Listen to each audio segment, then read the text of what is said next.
Hello friends, how are you? I am G.R. Kumawat. You are most welcome in this online classes through YouTube channel and Facebook page. आइए हम discuss करते हैं आज demonstrative pronoun के बारे में। क्या है डेमोन्स्ट्रेटिव प्रोनाउन? डेमोन्स्ट्रेटिव प्रोनाउन का मतलब होता है डेमोन्स्ट्रेट। डेमोन्स्ट्रेट का सीधा सीधा मतलब ये होता है डेमोन्स्ट्रेट यानी संकेत। तो संकेतवाचक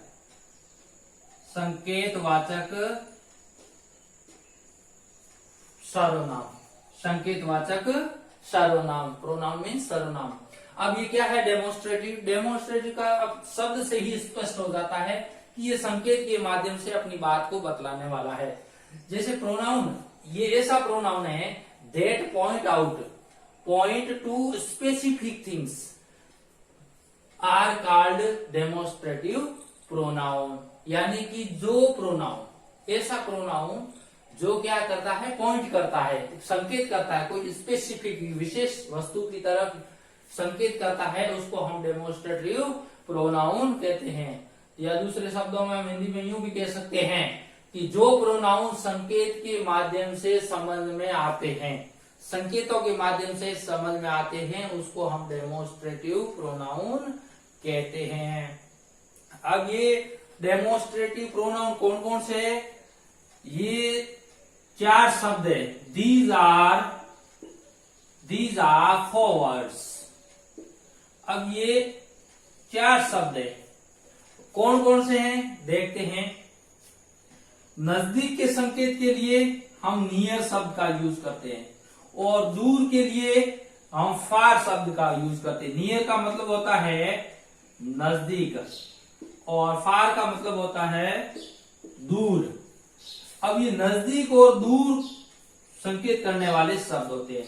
अब नियर संकेत करने वाले कौन कौन से होते हैं? एक तो होता है दिस और दूसरा होता है दीज। और दूर के लिए इशारा करने वाले शब्द कौन कौन से हैं? दैट और दोज।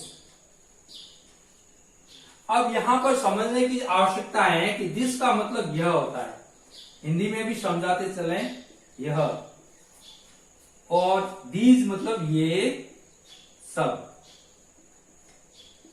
आपको शब्द से समझ में आ रहा होगा। और दैट का मतलब वह, और दोज का मतलब वे शब्द। अब मैं एक विशेष ग्रामेटिकल आइडेंटिफिकेशन की तरफ इशारा कर रहा हूं जो कि हम पढ़ चुके हैं। दिस का मतलब होता है यह, या मतलब इसको अगर यूज कहें कि दूर नजदीक की वस्तु जो कोई सिंगुलर हो, एक वचन हो, उसकी तरफ अगर इशारा करते हैं तो हम दिस का प्रयोग करते हैं और इसको हम सिंगुलर में लेते हैं। और नजदीक की एक से अधिक वस्तुएं हैं और उसकी तरफ इशारा करते हैं, चाहे वस्तु हो, चाहे जानवर हो, एनिमल हो, तो उनके लिए हम इसका यूज करते हैं। तो इस नजदीक के लिए एक से अधिक वस्तुओं के लिए या जानवरों के लिए जो हम संकेत करते हैं तो उसके लिए हम दीज का प्रयोग करेंगे।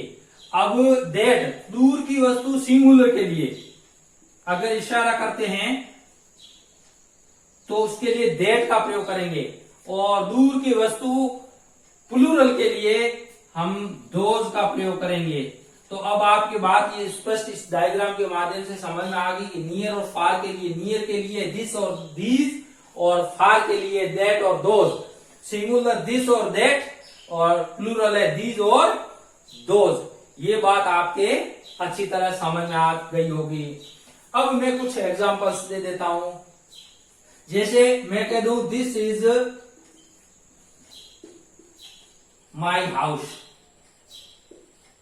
यह मेरा घर है। अब ये जहां मैं खड़ा हूं कि ये सिंगुलर है, एक मकान है, तो मैं कह दूं कि दिस इज माई हाउस, तो नजदीक के लिए और एक वचन है और इसके साथ सिंगुलर वर्ब यूज हो रही है, क्योंकि सिंगुलर है, सिंगुलर के साथ में सिंगुलर वर्ब यूज होगी। दिस इज माई हाउस, यह मेरा घर है। अब अगर कोई दूर घर पड़ा है, दैट इज, वो भी एक मकान है, दैट इज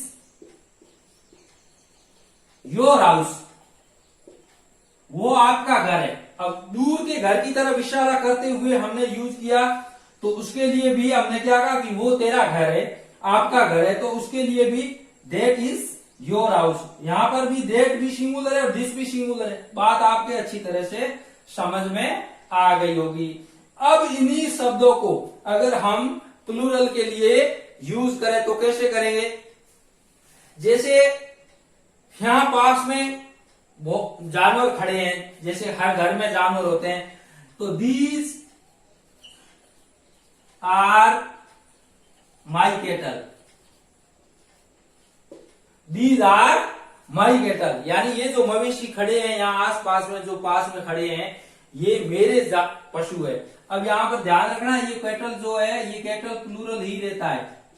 ये कैटल अपने आप में सब प्लूरल है, तो इसके लिए इसको सिंगुलर या इसको प्लूरल नहीं बनाया जा सकता। ये अपने आप में शब्द इसके एस या ईएस लगाकर प्लूरल नहीं बना सकते। ये अपने आप में शब्द प्लूरल है, ध्यान रखना थोड़ा इसका। ये कैटल है, पीपल है, ये शब्द ऐसे होते हैं जो प्लूरल, इन्फेंट्री है, गैलेट्री है, ये शब्द प्लूरल ही रहते हैं। अब यहां पर आपने समझ लिया होगा कि दीज यानी पास में। अब दूर जानवर खड़े हैं तो उसके लिए क्या? Those are your cattle, those are your cattle. अब यहां पर दोज शब्द आया, यानी दूर बहुत सारे मवेशी खड़े हैं, तो उसके लिए प्लूरल डेमोस्ट्रेटिव प्रोनाउन का यूज करेंगे। तो प्लूरल डेमोस्ट्रेटिव का प्रोनाउन का यूज करने से वहां पर प्लूरल नाउन होने की वजह से हमने उसके साथ में ये प्लूरल डेमोस्ट्रेटिव प्रोनाउन का यूज किया। अब आपके ये स्पष्ट हो गया होगा कि बात समझ में। अब यहां पर इससे निकल करके दो बातें हमारे सामने आती है, जो कि हम यहाँ पर इसको यहाँ हटा लेते हैं और समझते हैं कि दो बातें कौन कौन सी है। एक ये बात यूज, पहली तो नोट करने लायक बात ये है कि जब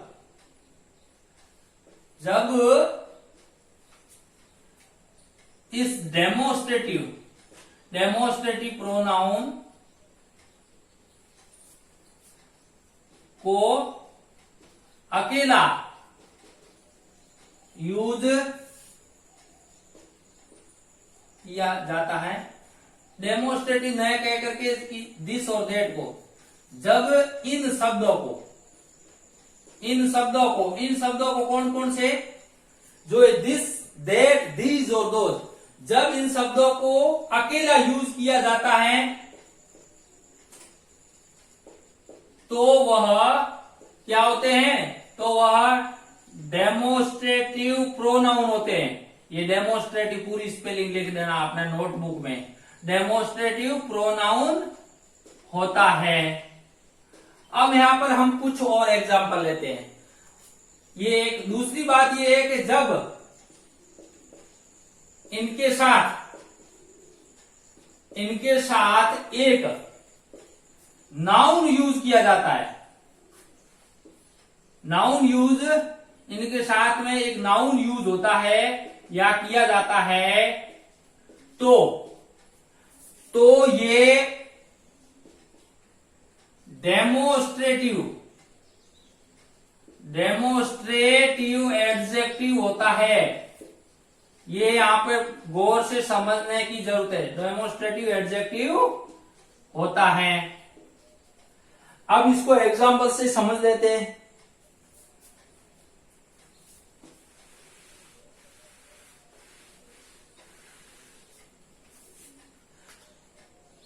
अब जब इनके साथ में एक नाउन यूज होता है, दूसरे पॉइंट को समझने की जरूरत है। हमने पहले वाले पॉइंट को इसको समझ लिया है कि जब ये अकेले यूज होते हैं तो इसके साथ ये अकेले यूज हुए और उसके बाद में सीधी वर्ब आई है।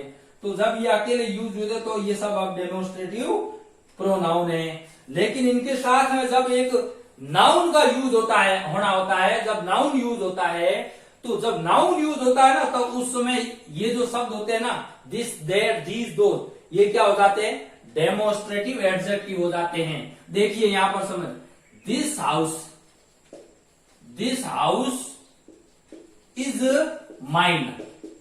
अब ये जो दिस और हाउस साथ में शब्द आया, ये हाउस अपने आप में एक नाउन है और यहां पर ये डेमोस्ट्रेटिव एडजेक्टिव हो गया, क्योंकि अपने साथ में एक क्या ले रहा है, अपने साथ में एक नाउन यूज हुआ है। तो अब यहां पर ये डेमोस्ट्रेटिव प्रोनाउन यहां पर नहीं है, यहां पर डेमोस्ट्रेटिव ये एडजेक्टिव बन गया और यहां पर ये डेमोस्ट्रेटिव प्रोनाउन है। और एग्जांपल लेते हैं, जैसे दिस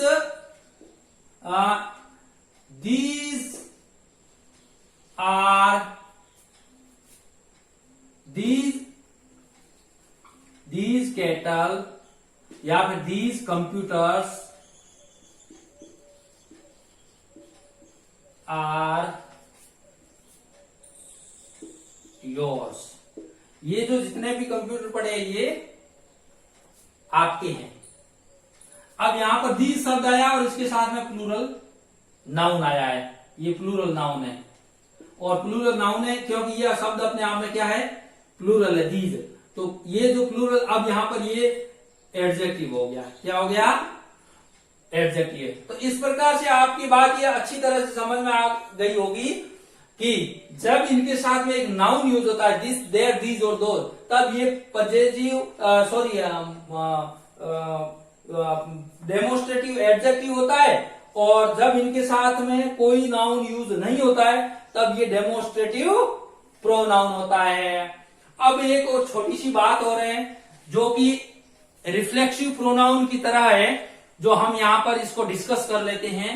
एम्फेटिक प्रोनाउन है। एम्फेटिक प्रोनाउन क्या है?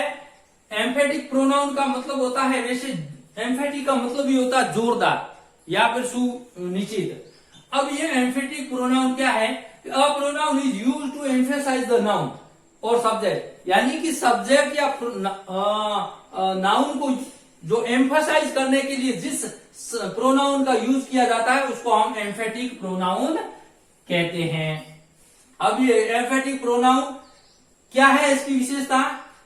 ये सिमिलर टू रिफ्लेक्सिव प्रोनाउन, ये रिफ्लेक्सिव प्रोनाउन की तरह जो परस्पर जो हमने रिफ्लेक्सिव प्रोनाउन पढ़ा था, निजवाचक सर्वनाम, उसकी तरह ये होता है। उसमें भी, इसमें भी सेल्फ और सेल्वेज लगता है, लेकिन यूज होने की जगह अलग अलग है, इसका प्लेस अलग अलग है। जैसे the action done by the noun, अब इसकी जो एक्शन जो है वो कैसी होती है?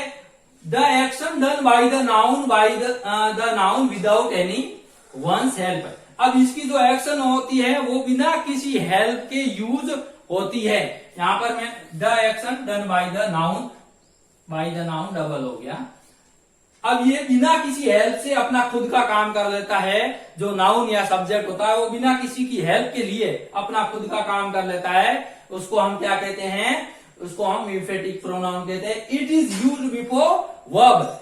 अब ये वर्ब से पहले यूज किया जाता है। रिफ्लेक्सिव प्रोनाउन होता है ना, वो बाद में यूज होता है, लेकिन ये इसे पहले यूज होता है। किससे? वर्ब से पहले यूज होता है। जैसे आई माई सेल्फ डिड इट, ये मैंने स्वयं ने किया है।